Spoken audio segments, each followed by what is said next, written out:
So, hindi ko naman first time mag-check-in dito, pero gusto kong mag-room tour ng mabilisan lang. So, welcome sa aming room for 2 days and 1 night. So, una, itong bathroom muna, very spacious. And nag-stand out sa akin yung marble vanity nila and luxury bathroom amenities nila from Jo Malone. Ito naman yung shower and yung favorite kong smart toilet nila. Amazing, diba? So, itong room pala namin guys ay Sans Premier Room. So, you can choose either 2 queen size bed or isang king bed. Ayan, nagpapahinga na ang manang. You can see, may dalawa kaming queen size bed.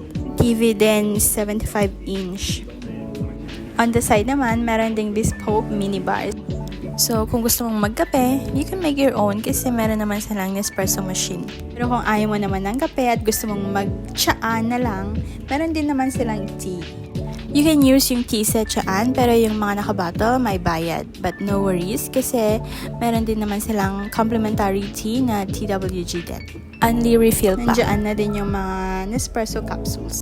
Meron din silang cup noodles if you're craving for noodles, snacks. Meron din silang cold bottle drinks. So, kung gusto mong uminom, you can have it, pero may bayad yan. Kung gusto mo naman ng cocktail drink, you can mix your own kasi meron naman silang cocktail minibar. And this is the highlights of our room, yung Gardens by the Bay view. So, itong Sans Premier Room na may Gardens by the Bay view, nag-range siya ng 1,000 to 1,200 Singapore dollars. So, in Philippine peso, nating nasa 40,000 to 50,000 per night. So, ang pricing nila pwede pang tumaas. Depende yan sa demand. Lalo na kapag weekends or public holidays. Katulad ngayon si Inway. 4 hours So, later. 7 o'clock in the evening na and maliwanag pa din. Kaya, hindi ko pa masasabing night view yan. Yan nga pala yung overhead bridge. Yan yung daanan papuntang Gardens by the Bay. So, konektado yan from Marina Bay Sands Tower 2. Time check. Now it's 7:45 p.m. So, nag-start na yung light show ng Super Tree Grove.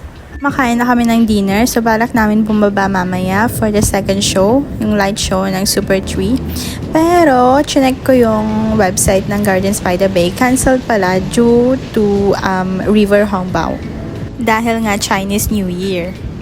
So, bago nga kami bumaba, nag-request muna kami ng refill ng kung ano-ano. At amazing lang kasi hindi mo na kailangang tumawag ng room service. Kasi pati pag-check ng bill, nandun na. Kung gusto mo mag-request ng breakfast, dinner, ganyan, basta lahat nandun na.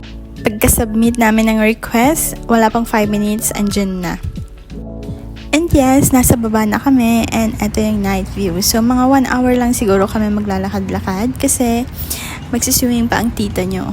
Ito nga yung River Hongbao na sinasabi nila kaya na-cancel yung second show ng Super Tree Grove. Ito nga yung mga gustong-gusto ni Manang. Pero sayang nga lang hindi nakasama si Kakang number 2. May nakita nga kami parang masayang gawin kaya gusto namin i-try. Hindi din pala namin alam kung anong ibig sabihin yan. Basta, ang alam namin, kailangan matamaan mo yung bell para siguro para good fortune, parang ganun. Paubos na nga din ang barya pero wala pa akong natatamaan.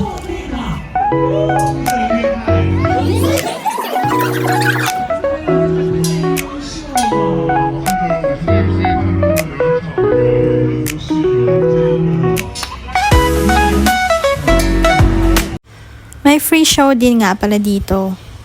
Hindi ko nga lang kilala yung singer, pero maganda yung song. You're so freaking awesome, awesome. Truly wanna sit it, but I'm awesome, awesome.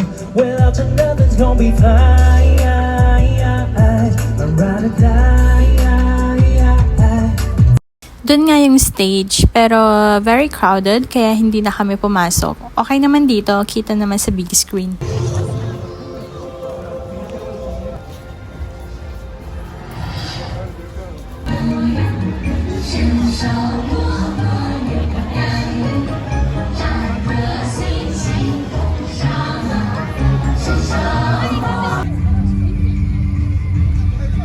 So, time check, it's 10 o'clock. Pabalik na kami ng room para makapag-prepare na at makapag-swimming na. Buti nga wala ng ulan. Pero chinek ko naman sa website nila na pwede namang mag-swimming kung ambon lang. Pero kapag heavy rain na, yun ang hindi pwede. Paakyat na kami. So, next vlog ko na lang yung swimming.